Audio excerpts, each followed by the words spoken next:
The first thing is with regards to nikah. Nikah means marriage. Okay? Marriage. And Allah subhanahu wa ta'ala tells the Quran that this is something that we must do. This is something that is encouraged. Those who've been coming to the khutbahs, we've been talking about family structure, we've been talking about marriage. This is the sunnah of the Prophet Muhammad sallallahu alaihi wasallam. Those who don't get married, that this is not a sunnah of the Prophet Muhammad sallallahu alaihi wasallam. So those who don't get married, those who don't advocate to get married, those who say that they're not going to get married, those who say that they're going to be abstinent or whatever, they are not from the sunnah or from the ummah of Muhammad sallallahu alaihi wasallam. So now the thing is, we know that we must get married. Okay? Now the thing is, who do I marry? So the first thing is, who do I marry? Because before we even get into all of that and having these problems about being obedient and disobedient, you got to pick the right mate. You got to pick the right mate. So the first thing is, who do I marry? Now we know that there's a famous hadith. So we have the famous hadith, or a well-known hadith, where the Prophet Muhammad sallallahu alaihi wasallam said, marry for 4 reasons. Okay? Marry for 4 reasons. He said you can marry for wealth, beauty, right, status, or for deen, right, meaning their religion. And he said, marry the one for their deen, marry for the deen, marry for the religion, for the benefit of the religion, marry fi sabilillah, to please Allah, otherwise you'll be of the khasirin. Khasirin, losers. Loser. So the first thing is, when I get married, what mate do I choose? The woman, you should choose a man for his deen. Choose him for his religion. Okay? The women, choose the man for his religion. The men, we should choose the woman who is on her deen. The way that she looks, that don't got nothing to do with anything. Okay? Now you make dua to Allah subhanahu wa ta'ala that you get the whole package. All I get the deen, but I want to look good too. Right? Make the dua and be specific. Right? Rasulullah said, ask and ask, ask like with passion and ask firmly. Don't, well, if you can you please, He said ask firmly. So be specific. Right? They say be careful of what you ask for. Oh, Allah bless me with a good Muslim wife. But you more specific, she might came with a whole bunch of other stuff. Okay? But be specific. So the man, we should marry her for her religion. The woman, she should marry the man for his religion. Okay? So now it goes into what religion? His aqidah must be in order. He must be practicing his deen. He must be making salat. Right? Not involved in the kaba'ir. Right? Not one who is doing fasad or one who is a destroyer out in the land. One who frequents the masjid. One who is known to be astute or studious. One who's not, right? So these are the characteristics that you look for in a man, and the man, he looks for them in a woman. That should be first and foremost. Okay? That's the apex. Now you might not get that, but shoot for that. Right? Don't settle for less. Shoot for that. Okay? So the first thing is, who do I marry? This is the person that I should marry. Who do we marry? When do they marry? Okay? We have a hadith of the Prophet Muhammad sallallahu alaihi wasallam. Okay? Wherein the Prophet Muhammad sallallahu alaihi wasallam said, you men, or you Muslim men who have daughters and they wish to get married, and you deny them to get married, and you find no fault in the brother. Right? You just don't want to get married. No, that's my baby. No, you're not ready. Right? There's no other reason. The brother's good in his deen. There's nothing bad about him, but you deny him. The Prophet Muhammad said there will be much fitna in the land. Because if you don't get them married, they're going to do what they want to do anyway. They'll get the sneaking and creeping and all other kind of stuff. So in Islam, we advocate getting married when you're young. right? You start ovulating. Menstruating. Excuse me. When the woman becomes of the age of menstruation, she is legally a woman. When she menstruates, when she bleeds, she now officially becomes a woman because now she can become pregnant. When you bleed, you can become pregnant. Okay? So the women, when they start coming of the age of that they can get married, or now they're going to be in question about, now they got to be dressed properly. They have to be dressed with hijab and full. Their aura should be covered.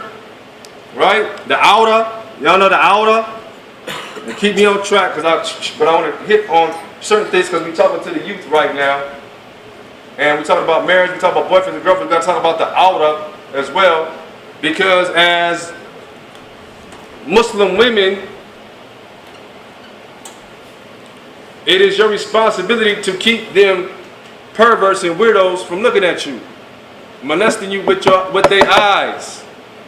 Okay? The non-Muslim, he should not even be privy to see a Muslim sister. Period. He should not be privy to see any Muslim sister at all. It's haram for a Muslim sister to marry a non-Muslim man. Period. All the sisters, y'all understand that, right? It is haram, it is against Islam for a Muslim sister to marry a non-Muslim man. That is the reality. Okay? So find one that fits all the qualities that you got. Don't be looking out the box. Looking at Wiz Khalifa and all these other peoples. That's not the type of person you should want to try to marry. The best type of person that you try to marry is on his deen. Someone that's saying, La ilaha illallah Muhammad Rasulullah. Someone that's making salah. Okay? We understand that we must marry for the right reason. And then when we get into the home, we must have certain rules and regulations in the house. Okay? Now Allah subhanahu wa ta'ala says in chapter 24 that the men are the maintainers and protectors because we're more powerful than them. We're stronger than them. We have certain things that we can do that the woman cannot do. So therefore he has made us the imams. Okay? So the man is the imam. He is the imam of the house. Okay? We'll say spiritual leader. Right? It's his job to educate, etc.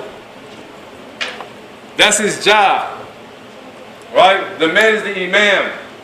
And remember, when you pick that man to get married, when y'all pick that man to get married, right, y'all picked it for the right reason, for his deen, right? So therefore, he should be qualified to be the spiritual leader or the educator of the house. If you picked him right. Okay? So he must have some knowledge of the deen. Okay? Now Allah said that we are over the women by strength, but not in deeds. Okay? Allah subhanahu wa ta'ala said that for the same deed that a man does or for a woman, they get the equal reward. Equal reward in deeds. Okay? Equal rewards in deeds. So the men and women, they are equal rewards with regards to their deeds. They're equal. Okay? So there's nothing about, oh, a man, he does this, he get more deeds or more rewards than a woman. They're equal in the sight of Allah. This is what Allah subhanahu wa ta'ala says. But regards to certain tasks, positions and whatnot, they're different. Okay? Oh, the man that he is over the woman, he is the imam in the house. It's his job to educate and to teach. It's his job to educate and to teach. Okay? Now, we have the hadiths. The Prophet Muhammad sallallahu alaihi wasallam said that the best of you, this is in the Quran, the best of you women are those who are obedient and devout to their husbands. This is Quran. Okay? And we go to chapter 4, verse 34. Those who came to Jummah, I talked about this. Okay? Allah says the best of you are those who are obedient and devout right? Those who will guard, right, their husband's things in his absence and presence, right? His reputation, his honor, everything. Right? So we deal with this first. Allah says the best women are those who are obedient and devout, first and foremost to Allah subhanahu wa ta'ala, and then their husbands. Okay? To their husbands. This is a true statement. Ain't no way getting around this. Those who are obedient and devout to their husbands.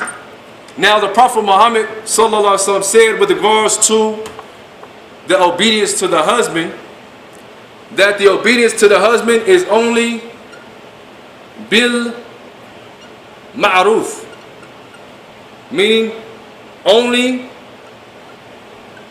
in the halal. Only in the halal.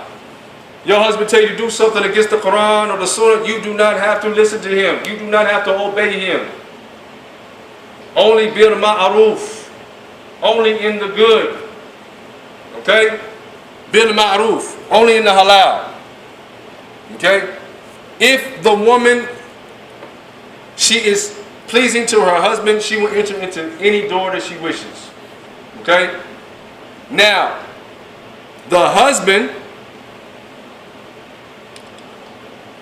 again, it says bil ma'ruf. So he must not be one who is oppressive, telling her to do things that she's not supposed to do, or asking her to do things that he wouldn't do. He has to be kind, he has to be just, he has to be caring. The Prophet Muhammad sallallahu alaihi wasallam said, it goes both ways. It's a catch-22. Right? Y'all heard? Kiss me and I'll kiss you back. Right? You do for me. Love is a two-way street, 50-50, 80-50, 100%. You got to give it, right? It's a marriage. So if the husband does his part, right? The Prophet Muhammad said, the best of you are those who are best towards your wives.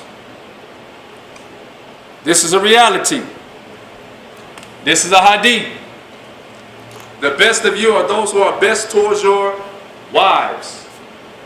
Okay? So now we have a hadith, and yes, we have to be kind. We have to be compassionate. We have to be understanding. We have to be patient. We have to go far and beyond. We have to do the things that we regularly wouldn't do.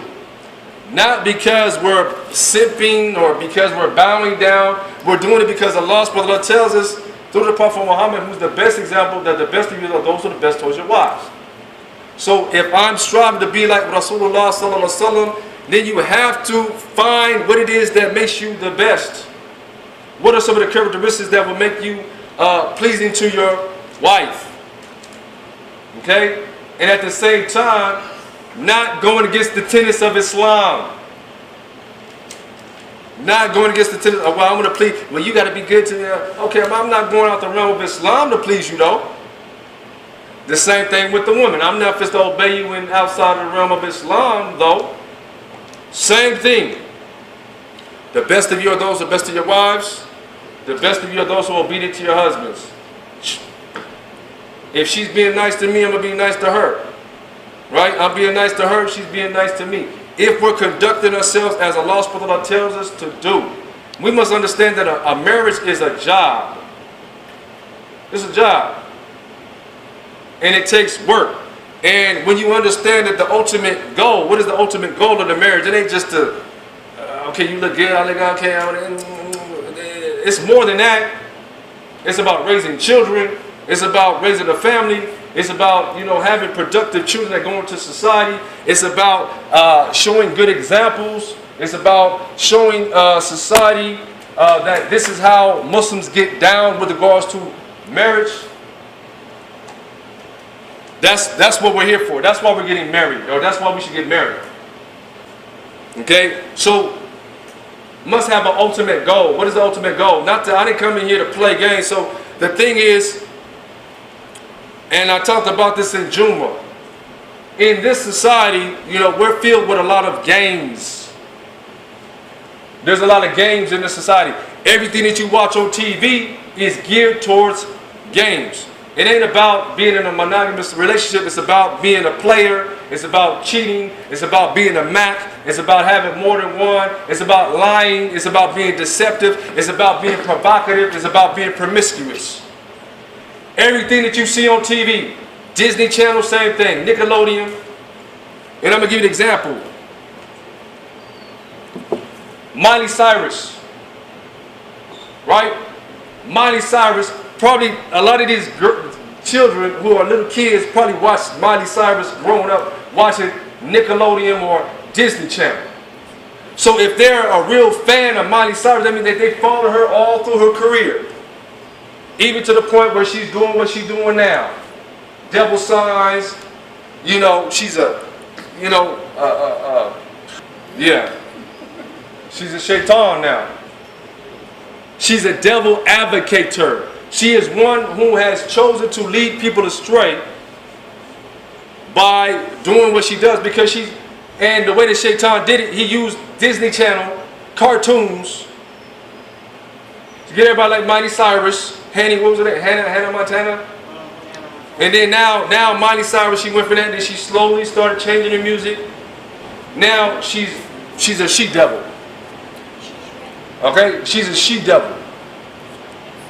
But all through the kids, the youth, you know, getting you guys to be manipulative. I myself, be careful of Disney Channel and be careful of Nickelodeon.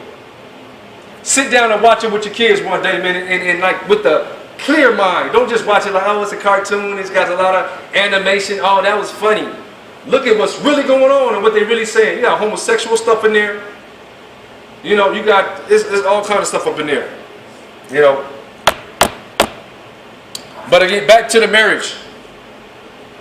And when we understand that this society that we live in, a lot of us, maybe about 80% of us in here, I'll say 70%, because some of the youth, they was born Muslim. But a lot of us were born in this society that we were not Muslim. We grew up with the understanding that it's okay to have a girlfriend. We grew up with the understanding that it's okay to have a boyfriend. We grew up with the understanding that if I don't have a girlfriend, then something's wrong with me. Oh man, you ain't got it. Oh man, you ain't got no swag. So now we got Muslims talking about swag. What is a swag? You have no swag. What do you start to say? You have no game? I don't know. But we must understand that this society will have you corrupt. I know what I was doing in 6th grade and 5th grade when I was a little kid. I'm talking about 5th grade, 6th grade. I know what I was doing. I know what I was doing at school because I wasn't Muslim. I'm passing notes, I'm writing letters, I'm in the bathroom. I did all of that. So I know what goes on in school because I wasn't born Muslim. So I know what goes on in the schoolyard. So if I was doing that at my age in the 80s, I can imagine what y'all doing now. Y'all got all this Google and all this and look it up and type it in, and shaitan's a cold piece of work too. He will destroy your children with the gadgets that they got if you do not pay attention to the gadgets that they got. Don't get mad at your mama and daddy because they go through. Don't get mad at me if I go get your phone and snatch it and look through it. What you mad for? You shouldn't be looking at nothing anyway. Who bought you the phone? You mad because we went through your phone? Who bought the phone? Who paying for the bill? Huh? So the thing is, and it is our responsibility as parents to make sure that we raise you properly. Save yourself and save your family from the fire whose fuel is men and stones. But again, inshallah, she can hear me back there, but the relationships that we have today is so geared on gain. It's hard to be in a productive relationship in this society, especially if you've never seen how it's supposed to go down. I never had a daddy growing up, so I don't know what it is to have a daddy in the house, so I couldn't tell you how it is. I can tell you what it ain't and try to, you know, work off of that. But I didn't have a daddy growing up. The only thing that I can use is the Quran to help me be healed from my sicknesses of not having a daddy growing up, or to be healed from the touch of this dunya. the touch of this dunya. Okay? Because this dunya will corrupt us. Valentine's Day, Christmas, Halloween, right? But if your parents don't enforce these things, then your kids will get caught up in, oh, Easter bunny, and they get all excited. Oh, it's Christmas. Man, stop talking to me about Christmas. Man, you talk to me about Christmas one more time, I'm going to spank you. That should be the attitude. I don't want to hear nothing about no Frosty the Snowman. I don't want to hear about the Easter bunny and what they're doing. I don't care about none of that. Oh, look at what they got on TV. I don't care about, as a matter of fact, turn it off. I don't care about Halloween shows or none of that. But this should be the stance of the parents. You're supposed to hate what Allah hates and love what Allah loves. That's Iman. If you like homosexuality, something wrong with you. If you like lesbianism, something wrong with you. If you like for there to be separation between church and state, then something's wrong with you. If you don't want Sharia, you're getting scared of ISIS, and they're establishing the Sharia. That's what they're doing. It seems scary and barbaric because it ain't being done, but they serious about it. With the flag and banner of La ilaha illallah Muhammad. Now whether they're Allahu Alam. But they're doing better than us. They're doing better than us. And serious about it. Okay? So in this society, we don't see proper marriages. So we might make mistakes. So that's why we're starting today. Like for instance, I didn't have no father figure. So I have the opportunity to change that cycle.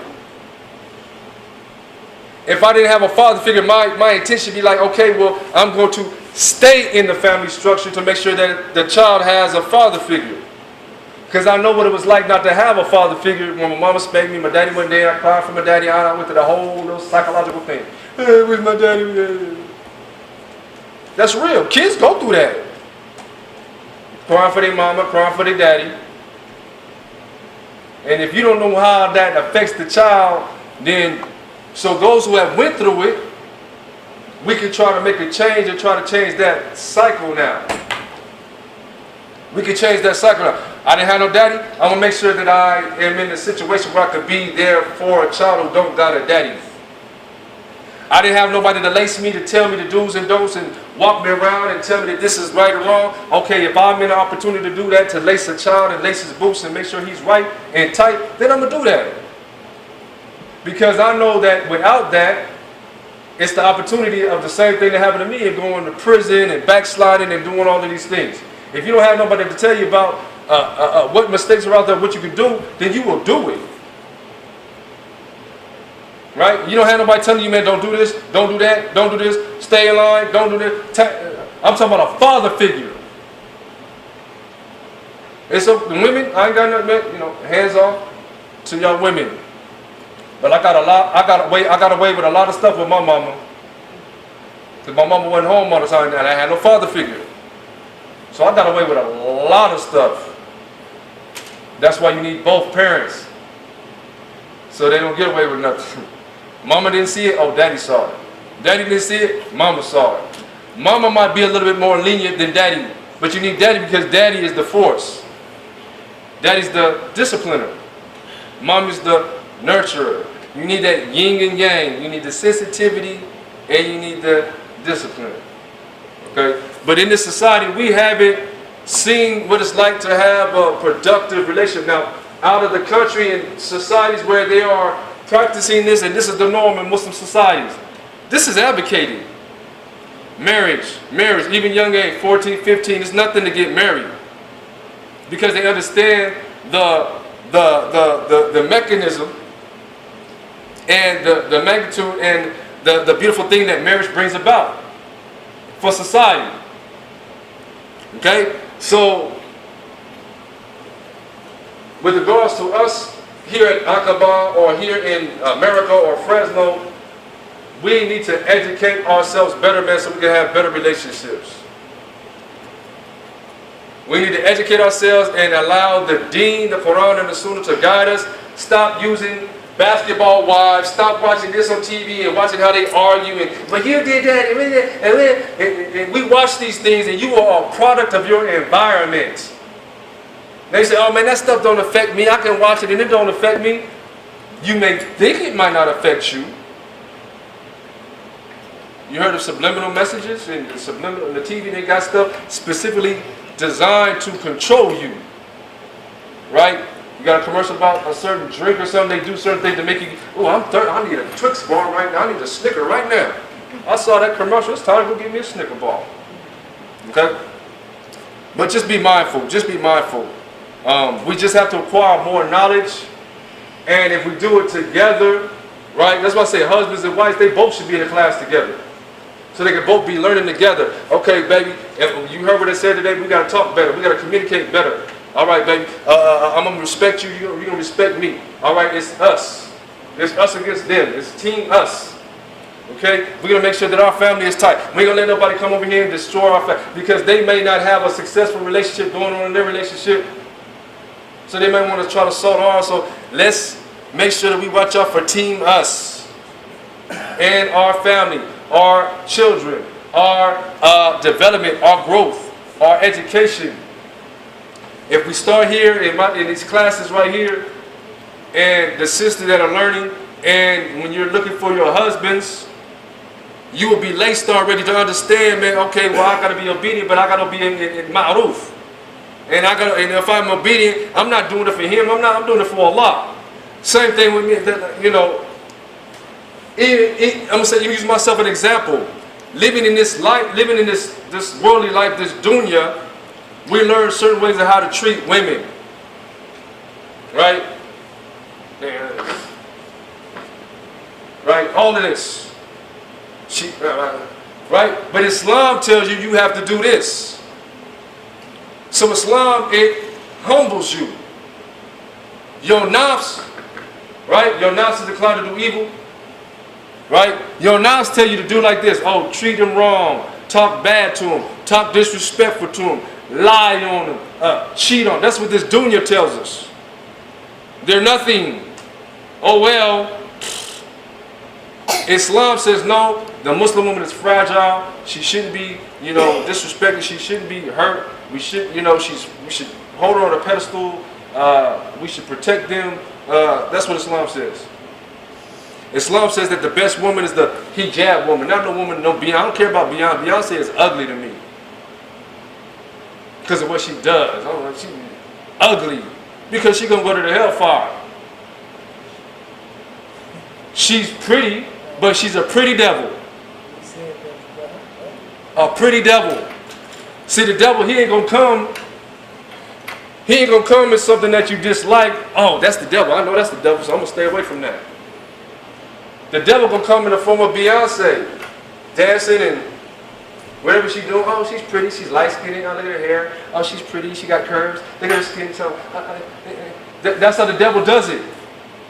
So now I got all the girls. I want to be Beyonce. I want to shake it. I want to to the left, And everybody sing these songs about hating men and all. So now I got everybody following her. So now she's a prophet or something.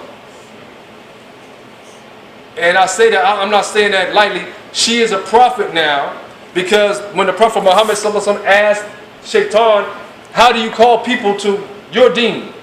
He said, I use music. So the devil uses music to call people to follow him. So if you guys got Google or YouTube and all that, you go on the Illuminatis and devil worshippers and Beyonce, and they got all these things about people being devil worshippers. It's real. They ain't lying to you. They tell you the truth, but they think you so retarded and so much in the matrix that you ain't even gonna believe it. Or even if we tell you, you ain't gonna do nothing about it. You're gonna still be a part of the problem. You still gonna follow it, still gonna buy the tape, still gonna listen to it on the radio, still like it, still fantasize about Lil Wayne, still fantasize about Wiz Khalifa or whoever it is that you guys like today. Cause Shaitan, he's like, man, I got it popping. It's going on automatic. I ain't gotta do nothing no more. It's in motion. But when we use the Quran, because Allah subhanahu wa ta'ala said that the Quran, it is a shifa, it is a healing for whatever diseases, whatever marad that is in the sudur, whatever diseases that are in the heart from the society, the Quran can flip it out and switch it out, inshallah. If you were a person who was promiscuous out there in the streets, the Prophet, Allah subhanahu wa ta'ala says to fast. Allah subhanahu wa ta'ala tells you to fast. Allah subhanahu wa ta'ala tells you to abstain. Allah subhanahu wa ta'ala tells you to do certain things. Turn the TV off. Don't watch certain things. Don't listen to certain things. But again, this all applies to taqwa. Remember we talked about that earlier? So it's all about how much taqwa you want to have, inshallah. And so the intent behind this is so that we can educate ourselves. Islam is not a religion where it's a woman bashing religion. We don't women bash in Islam. We don't think that we're gods or that we are tyrants, this and this and that. That should not be the intent of the man. But what I will say is that the man, if he understands his responsibility as the imam of the house, and that he will be questioned about how he conducts his house, then he must be firm. Now, if you and your husband have a disagreement, what do? You go to chapter 4, verse 59. Right? What do I do? Well, I say this. Well, I say this. Well, she say that. Okay. Chapter 4, verse 59. Allah says, "Oh, you believe? Oh, you believe?" Remember, Ibn Mas'ud, right? Oh, you believe? Ati Allah wa Rasul, right? Obey Allah, obey the Prophet, obey your emirs who are an authority amongst yourselves. And if you differ, if you have a problem, a discrepancy, if you differ in any matter, refer it back to Allah, meaning the what? The Quran, and refer it back to the Messenger, meaning what? The Sunnah, if you truly believe. So I have a problem. My wife says this, I say this. Well, let's see what the Quran says. Let's see what the Hadith says with regards to this matter.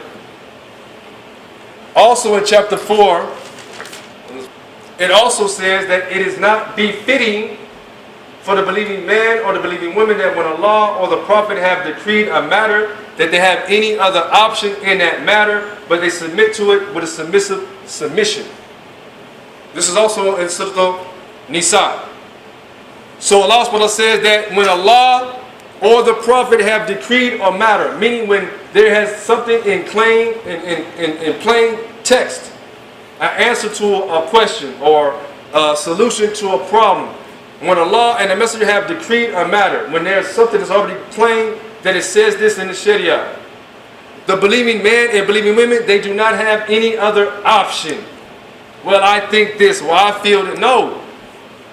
He said, but they submit to it with a submissive submission. So now when you and your husband, you guys come up with and find the answer, boom. Now you both must submit to the ruling. Now this is where you can get arrogance. This is where arrogance comes in. What's the Arabic word for arrogance? Come on. Arabic word for arrogance. Kibr. Kibr. Kibr comes from akbar. Huh? Akbar. Kibr means to be big. So kibr, this is arrogance. So once you have gotten the decision from the Quran, you got the decision in the Sunnah of the Prophet Muhammad sallallahu alaihi wasallam, you guys understand that this is what the shuyukh, this is what the scholar said, not your word, not his words, right? Because a lot of times the husbands and wife will say, well, that's what you say. Well, just because you said, when you put it that Allah said, or the Prophet Muhammad sallallahu alaihi wasallam said, you can alleviate that. Prophet Muhammad sallallahu alaihi wasallam said, Allah subhanahu wa ta'ala said, the Sahaba said, and you can take yourself out the whole equation. Okay? Y'all husband and wives will give y'all a little bit of advice. Okay? Take yourself out the equation and use the Quran and the Hadith. But that's what Allah says anyway. Okay? Take yourself out the equation. Okay? So now this is where Kibr can come into effect. Now that you have the answer, what do? Now if the husband's wrong, okay, alhamdulillah, he got to submit. So, okay, you right, all right, alhamdulillah, okay, alhamdulillah, you right. Alhamdulillah, alhamdulillah, Allah bless you with wisdom, baby. It's okay to do that. You don't lose. Doesn't define you. Didn't take you down. Or the woman, if he is right, okay, baby, alhamdulillah, you're right. Astaghfirullah, no, I'll do better. You're husband and wife. You're not friends. You're not boyfriend and girlfriend. You are a husband and wife. And if you're in this marriage for the benefit or for the betterment of your marriage, that this is forever and to please Allah, then that should be easy for you. Oh, you're right, baby. Because the whole intent is what? To please Allah subhanahu wa ta'ala. To obey Allah and obey the Prophet Muhammad sallallahu alaihi wasallam. If you have a husband, at the same time, husbands and wives, if you are admonishing or you are trying to find the answer to the problem, you must use wisdom. Use tact. Ain't nobody gonna listen to you if you're yelling. Whether it's the man or the woman. If you're yelling, nobody hears anything. All they're trying to do is wait till you finish saying something so they can say something. All they're doing while you're saying it is thinking about what they supposed to say. They're not even listening to you. So, the etiquettes of a husband and wife with regards to even how they conduct themselves, and this is the Sharia as well. The Prophet Muhammad sallallahu alaihi wasallam said that the woman should not raise her voice higher than her husband's. So again, the Prophet Muhammad sallallahu alaihi wasallam said that the woman should not raise their voices. This is unbecoming of a modest woman. The Prophet Muhammad sallallahu alaihi wasallam said that the modesty of the virgin woman, that she's quiet, she's silent. The Muslim woman is one who is seen but not heard. Allah subhanahu wa ta'ala says in the Quran, and tell the believing women that when they speak, put a hijab between them, right? And do not sweeten your voices, but be firm and stern when you talk. No, my husband's not here. Bye. You ain't supposed to stay on the phone. Oh, no, how you doing, brother? Assalamu alaikum. No, Allah subhanahu wa ta'ala said, man, make it firm. Don't even sweeten your voices. But Allah subhanahu wa ta'ala says, and make sure that you do this because there may be a disease in some man's hearts. Okay? Now there's some people say, well, that's just the insecurity, me talking to somebody, I got to talk to them. But Allah says, you don't know what's in that man's heart. So He said, it may not be you. Right? Okay, you don't trust me. And it ain't got nothing to do with you. Allah says, but surely there might be a disease, a martyrdom in that person's heart. He might be a sexual deviant. He might be a pervert. He might just think he heard something. Oh, did you see how she said it to me? She said, Salam alaikum. She didn't say Salam alaikum, she said Salam alaikum. So, and men, they're sick like that. They're sick like that. There it is. So, even how you talk, sisters, if you're talking to other brothers, first and foremost, men and women, lower your gaze. You don't sit there and talk to the sister like this. Oh, yes, alhamdulillah, mashallah, yes. Oh, man. You don't talk like that to a Muslim brother or sister. If this is the sister here, you turn to the side. Yes, it's okay, alhamdulillah. And lower your gaze. That's how we get down. I don't care or what's been going on or how we've been getting down. That is not proper. I don't want nobody talking to my wife. Ain't nobody going to be, oh, yes, alhamdulillah, mashallah, give me a hug. Ain't nobody going to be doing that with my wife. Why are you doing that anyway? Go hug your wife. Don't hug my wife. Go hug your wife. Just because you grow up. And this is another thing too. Well, I know the sister, we grew up together. I know her mom and this is wicked. No, you can't hug my wife just because you know their daddy. You grew up with them all these years. That doesn't make it lawful now. Because that's what we're trying to do here is trying to see how do we educate the men to be better. Because that's my thing is like, what I'm saying? If you're not qualified, I'm not even supposed to present you to the sister. And I tell the brothers in the class and I tell the sister, if someone's going to ask me something about you, I'm going to keep it 100. Okay? So that's why we're here in the class is to educate the brothers. We got to do better. I'm saying that for the brothers. We got to do better with our education. With regards to how we treat our wives and this and that and, being diligent with regards to their education. being diligent with regards to their feelings. We have to do better. The only way they're going to do it is we make a conscious decision.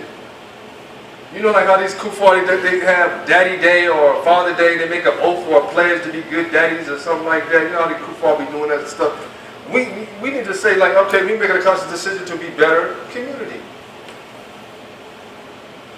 So with the knowledge that we have, like, again, the brothers, you cannot dictate your wife with haram.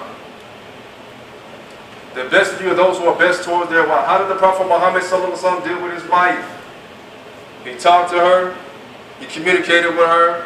She does have a voice, but the man has the last voice. Okay? There's nothing wrong with you sitting and talking to your wife, and for someone to say, I don't have to listen to you, I don't care. That's a little bit too far-fetched. Okay? But the woman, especially even Aisha, she was very intelligent. She was a scholar. They used to come sit with her and ask her questions. So a woman can tell you something. Okay? The women are equal. Okay? With regards to the deeds, whatever they do and we do, same equal reward in the sight of Allah subhanahu wa ta'ala.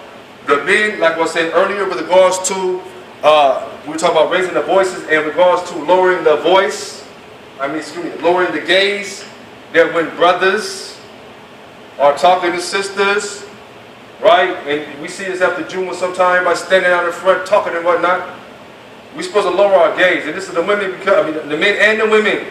Okay, we say the men, yes, we're supposed to lower our gaze. Women supposed to lower their gaze too. Okay, you guys get away with watching basketball and oh, look at him. The same thing with us, the women. So we got to lower our gaze both ways. Okay, when we speak to other women, right, if you're in a position they speak, you still have to fulfill the requirements of lowering your gaze. Okay, sisters right here, I can turn this way, I ain't got to look at you this way, I can be right here, yes, okay, I hear you, I don't need to see you, I hear you. Okay, alright, alhamdulillah. That's the deen, but that's your taqwa, you got to have taqwa. You know, if you don't have taqwa, you still want to be playing games and see what you can get or see how far you can go, then you keep doing the same things. But the thing is, we have to be more mindful of how we treat our women, especially with all the negative connotation that's going on TV. Oh, the men, they do this, they do this and this and that. So, what does Islam teach? Islam teaches that this is the best religion and we're the best people. Some people give the religion a bad name, especially a lot of people who have been raised in this society, because you got to remember, we have diseases and we're sick. We're sick. Okay? And another thing too is that when we do not follow the tenets of the Quran, like for instance, if you have a problem with your husband, those who are here at Jumu'ah, here's the ayah. Here's the ayah. Those who have a problem with your husband, your spouse, your wife, Allah tells us what to do. He says, go grab an arbitrator from his side, go grab an arbitrator from her side, and have a sit down. And they will decide who's in the wrong. But a lot of people, they don't like having to sit down. They don't want to come and have a sit down and have a hakim or a judge to decide what's going on. But this is the Sharia, to find out what is the problem. A lot of times we just, oh, okay, well, no, don't tell nobody, don't call nobody. So the women, they may be sitting in the situation and don't nobody know what's going on because their husband don't want to tell nobody, or they don't want to go tell nobody because they feel like they're telling their business. But Allah says, go to the qadi and go to the judge. Go to the imam. With the intent of bringing about a reconciliation, not to go tell his business. Right? If you tell somebody what's going on, it should be with the intent that you're bringing about a reconciliation. Not for namima, not for giba, not for slander or backbiting or to make, to downplay somebody. I'm going to tell this brother that me and my wife have a problem, so hopefully this brother can have a sit down with me and my wife. I'm not telling him to down talk her or backbite her. That should not be the intent. And the people that you talk to, they better be intelligent enough to come help you. Make sure they ain't got no haterism in their body. Make sure they ain't got no ill intent, no biasness about anybody involved, so that they can make a righteous decision based on haqq, not on no emotions.